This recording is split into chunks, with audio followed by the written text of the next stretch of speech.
Hello, I am Jeremiah Cabrera, and I will be talking about the article titled Measles Returns to the Gaza Strip, authored by Sanjeet Bakshi and found in the Lancet Journal.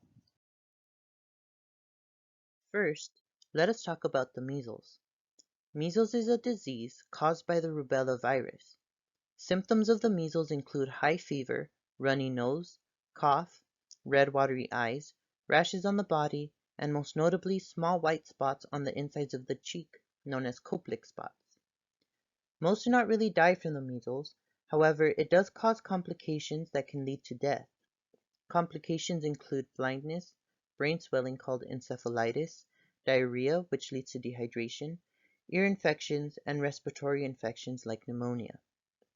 Measles is transmitted through coughs, sneezes, and exposure to infected nasal or throat secretions.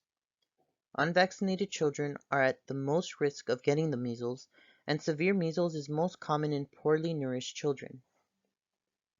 Measles is highly contagious, and it is estimated that a person can infect 19 other people. The measles vaccine, known as the MMR vaccine, protects against measles, mumps, and rubella. The vaccine is a series of 2 doses and is 97% effective in protecting against the measles, while getting only 1 dose is only 93% effective.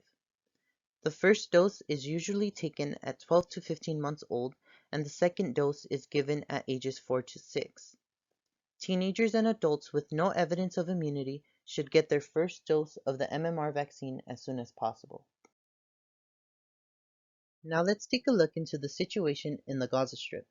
So far, Gaza has been measles-free since 1986 and had only 1 reported case in 2000.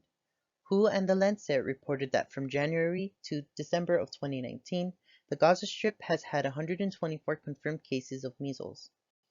Looking at the first pie graph, you can see that of the 124 cases, 23% of them were unvaccinated children between the ages of 6 months to a year, and another 23% were unvaccinated adults 30 years old and older. The rest were not specified. Just below it, the second pie chart shows that about 40% of the reported cases were treated in the hospital and 60% were not treated at the hospital. Recently, as of February 10, 2020, there were about 965 reported cases of measles, with 57% confirmed and 43% unconfirmed, as seen in the third pie chart. Gaza has maintained a high vaccination rate, which is currently at about 97%, which means that most of the population should be immune to the measles. Around 796,000 people are currently living in poverty.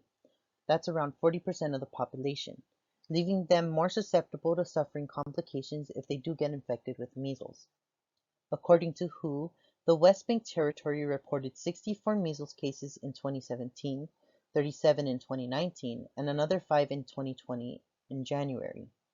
In Israel, between April 2018 and March 2019, they reported 3,755 cases of measles. Looking at the map, you can see that these 3 places are in close proximity, and it is likely that the measles was able to pass from one to the other. This may have some correlation between Israel going through a wave of anti-vaccination rhetoric, and some, like in the US, have stopped vaccinating their children. It is also important to note that Gaza and the surrounding territories are not as stable as they could be due to war and poverty, which gives some reasoning behind the appearance of measles again in Gaza. Due to measles being highly contagious, the best thing that can be done is to ensure that we have herd immunity. This is where about 95% of the population at any given moment has immunity to the measles. This is specifically to protect the immunocompromised and younger children that cannot get the vaccine. This means that you have to ensure that you have the MMR vaccine in order to contribute to that herd immunity. As the measles is only found in humans, if it cannot infect us, then it is likely to be eradicated. If you do get the measles, as there is a 3% chance with the vaccine to get it, stay at home, and in order to alleviate symptoms of the measles, drink plenty of water, rest the eyes and body, take fever reducers like Tylenol and Advil. Try to avoid spreading the measles by covering coughs and sneezes, and be sure to seek medical attention to ensure that you do not suffer any complications. Thank you for watching. Below is a list of references that I used to make this presentation, and the links can be found in the description.